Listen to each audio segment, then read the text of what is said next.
আচ্ছা, আজকে বাংলাদেশে আমরা যদি দেখি তাহলে স্বাস্থ্য ব্যবস্থা ৩টা সেক্টরে আমাদের হয়ে থাকে। সেটা হচ্ছে প্রাইমারি লেভেলের স্বাস্থ্য ব্যবস্থা এবং সেকেন্ডারি লেভেলের স্বাস্থ্য ব্যবস্থা এবং টারশিয়ারি লেভেলের স্বাস্থ্য ব্যবস্থা।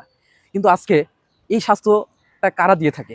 আজকে যদি আমরা দেখি তাহলে হচ্ছে গ্র্যাজুয়েট চিকিৎসকগণ এবং বাংলাদেশের ২য় স্তরের স্বাস্থ্য ব্যবস্থা যাদের মাধ্যমে হয় সেটা হচ্ছে বাংলাদেশের ডিপ্লোমা চিকিৎসকগণ বা যারা হচ্ছে উপসহকারী কমিউনিটি মেডিকেল অফিসার হিসেবে আমরা চিনি এবং গ্রামীণ পর্যায়ে যে পল্লী চিকিৎসকগণ।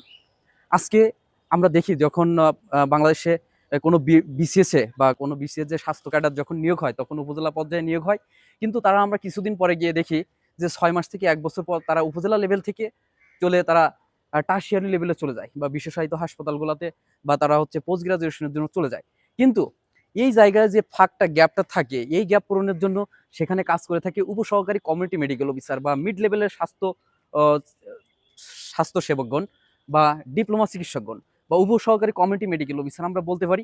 বাংলাদেশে বেশিরভাগই উপজেলা স্বাস্থ্য কমপ্লেক্সগুলোতে আমরা দেখতে পাই যে উপসহকারী কমিউনিটি মেডিকেল অফিসারগুলাই এখন বর্তমানে স্বাস্থ্যসেবায় নিয়োজিত আছে এবং যারা গ্রাজুয়েট বা তারা পোস্ট গ্রাজুয়েশন করার জন্য তারা টারশিয়ারি লেভেলে চলে গেছে।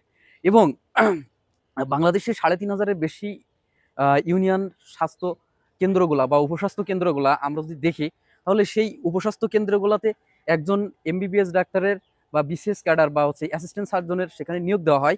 কিন্তু বাংলাদেশে ৩,৫০০ উপস্বাস্থ্য কেন্দ্রগুলোতে আমরা এখন যদি জরিপ করে দেখা হয় তাহলে দেখা যাবে যে একটি উপস্বাস্থ্য কেন্দ্রেও একজন গ্রাজুয়েট চিকিৎসক নাই এবং সেখানে যে যারাই চিকিৎসা দিচ্ছে তারা হচ্ছে উপসহকারী কমিউনিটি মেডিকেল অফিসার। এজন্য বাংলাদেশে উপসহকারী কমিউনিটি মেডিকেল অফিসারদের এরা হচ্ছে ৪.৫ বছর ডিপ্লোমা করে থাকে বাংলাদেশ রাষ্ট্রীয় চিকিৎসা অনুষদের হতে এবং এরা সেখানে হচ্ছে আহ, চিকিৎসা প্রদান করে থাকে এবং বিগত ১২ বছর ধরে আমাদের এই উপসহকারী কমিউনিটি মেডিকেল অফিসারদের টোটালি নিয়োগ বন্ধ এবং এই নিয়োগ বন্ধ হওয়াতেই ৩,৫০০ উপস্বাস্থ্য কেন্দ্র ইউনিয়ন সাব সেন্টারগুলাই হচ্ছে এখন চিকিৎসা সেবা ভঙ্গুর অবস্থায় রয়েছে। এবং আমাদের গ্রামীণ আমরা যদি স্বাস্থ্যসেবারে আরও উন্নত করতে যাই তাহলে অবশ্যই আমাদের গ্রামীণ স্বাস্থ্যসেবারে উন্নত করতে হবে এবং আমাদের উপজেলা ভিত্তিক স্বাস্থ্যসেবারে উন্নত করতে হবে। প্রাইমারি লেভেল, সেকেন্ডারি লেভেল এবং টারশিয়ারি লেভেলে স্বাস্থ্যসেবাকে উন্নত করতে হবে। সেজন্য আমাদের এই উপসহকারী কমিউনিটি মেডিকেল অফিসারের যত শূন্য পদ খালি আছে আমি মনে করি দ্রুত তাদের শূন্য পদে নিয়োগ দেওয়া এ সরকারের প্রয়োজন।